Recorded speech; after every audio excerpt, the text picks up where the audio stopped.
number one requirements to make ads that scale is to focus on people that are not aware of the problem. This is the most important thing that you should focus on. If you are a 7 or 8 figure DTC brand owner that is scaling with Meta, this video might be super useful. You probably already know that, but here's a checklist that you might still find useful. First, are you spending 80% of your budget on unaware of the problem ads? If you are doing so, that's amazing. If you're not doing that, you should take that in consideration. Second, do you have hook rates that have like 50% hook rate and 40% hold rate? If you don't have ads at that level, then it means that you have good chances to improve them with headlines, changing the hook, iterate them. That's gonna be huge for your ads, and that's the first thing that you should do. You have a winning ad, the hook rate is 30%, the hold rate is 20%.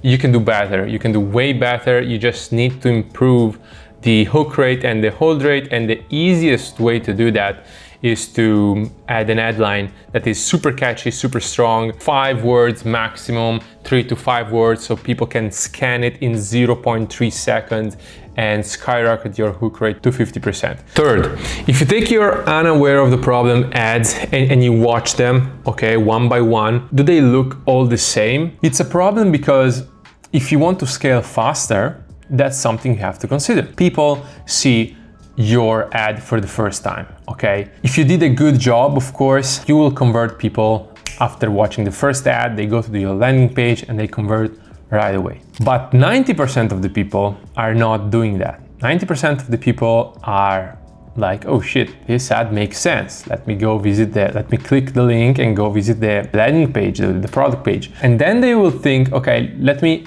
come back here in a while, right? They need to consume way more content. So they're gonna watch the reviews, they're gonna watch your social media, they're gonna watch a lot of stuff, they're gonna forget about it. The next day, they're gonna see another ad, and probably they're gonna see an ad that, is scaling for you. The probability that they see like a low converting ad is very low. The probability that they see the first ad is very high, or the probability that they're gonna see the second best ad is super high. So they're probably gonna see those ads, those unaware ads again. And if they all look the same, they will start to skip them because they're like, oh yeah, I already saw this ad.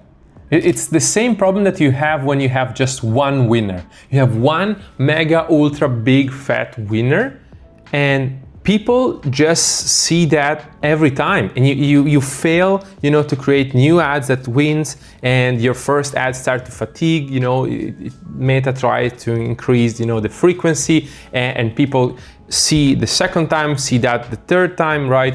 And they're like, oh, but I already saw this ad, I just skip it, right? And it doesn't tell anything new, of course. So they fail to pay attention to you again, right? And that's why it's super important to have different formats, completely different. For example, you have an ad where there is a guy, dressed like an authority, speaking in front of you and lecturing about stuff.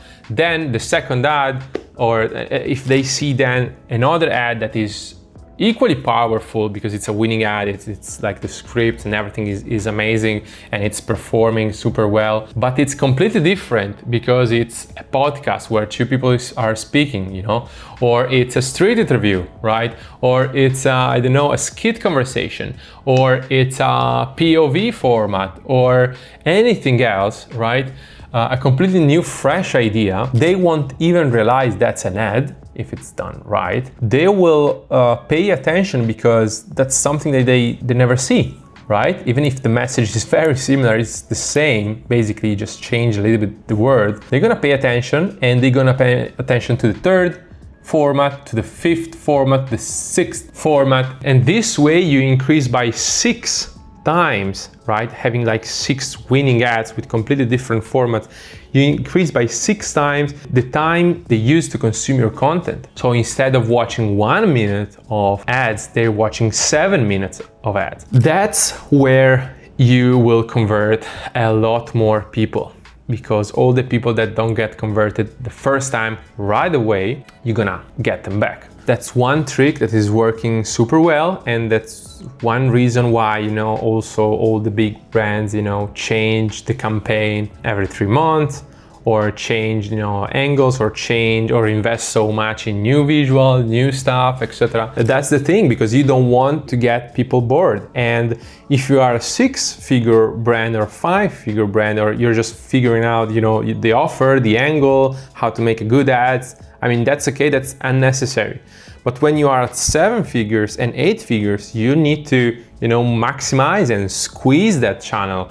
Other than that, of course, building the business and all the other stuff, but I'm talking about advertising and getting cold traffic. So you need to try to exploit this thing, because it's really worth it. The other reason why people are not doing it is because it's difficult, of course. How can you just come up with 5 different ways to say the same message and to make them perfect?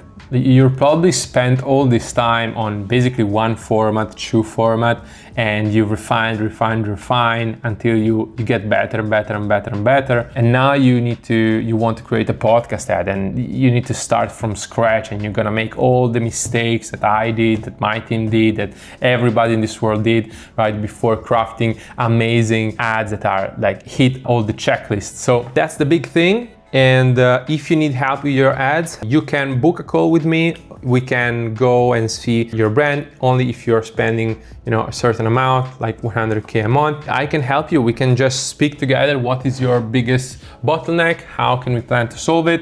And thank you for watching this video. I'm gonna see you in the next one.